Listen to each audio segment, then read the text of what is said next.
எல்லை தாண்டி மீன்பிடித்ததாக நாகை மீன்பிடி விசைப்படகை கைது செய்ய முயன்ற இலங்கை கடற்படை வீரர் பலியானார்.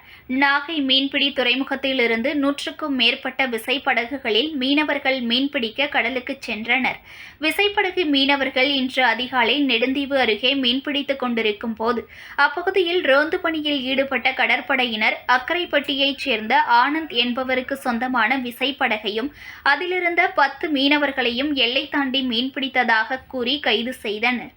மீனவர்களை கைது செய்த கடற்படை வீரர்கள் படகில் ஏறி படகை சோதனை செய்ய முயன்றபோது கடற்படை வீரர் ரத்நாயக்கா படகில் மீன்பிடி வலையை இழுக்க இரும்பு இயந்திரத்தில் கட்டப்பட்டிருந்த கயிறில் கால் மாட்டி தவறிய அவர் வலை இழுக்க பயன்படுத்தப்படும் இரும்பு என்ஜின் மீது விழுந்ததில் நெஞ்சில் அடிபட்டு சம்பவ இடத்திலேயே உயிரிழந்ததாக கடற்படை அதிகாரிகள் நடத்திய விசாரணையில் தெரியவந்துள்ளது.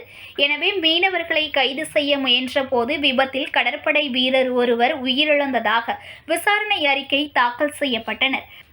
இதன் அடிப்படையில் கைது செய்யப்பட்ட 10 மீனவர்களையும் இன்னும் சற்று நேரத்தில் யாழ்ப்பாணம் மீன்வளத்துறை அதிகாரிகளிடம் படகுடன் ஒப்படைக்க உள்ளதாக கடற்படையினர் தெரிவித்துள்ளனர்.